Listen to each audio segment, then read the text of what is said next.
বাংলার মাননীয় মুখ্যমন্ত্রী গঙ্গাসাগরে পবিত্র তীর্থযাত্রীদের পুণ্য স্নান করবার জন্য যে আন্তরিকতা নিয়ে কাজ করেন, তাতে গঙ্গাসাগরে যারা পুণ্য করতে আসেন তাদের মমতা ব্যানার্জির শাসনকালে কোনোদিনই কোনো অসুবিধার সম্মুখীন হতে হয়নি।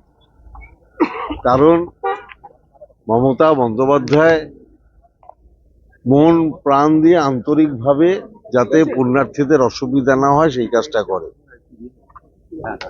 আর যারা মন দিয়ে কাজটা করে না, যারা বোঝে না যে কোথায় দর্শনার্থীদের সুবিধা অসুবিধা হতে পারে, সেক্ষেত্রে এই ধরনের দুঃখজনক ঘটনাগুলো ঘটে। কোন ধরনের ঘটনা? যেভাবে কুম্ভে যে ঘটনা ঘটেছে আপনারা প্রত্যেকে জানেন, আমার নতুন করে বলার কিছু নেই। ধর্ম পালন করতে গিয়ে যদি মানুষকে মৃত্যুবরণ করতে হয়, তাহলে বোঝা যায় যে সেই জায়গাকার অ্যারেঞ্জমেন্ট ঠিক নেই।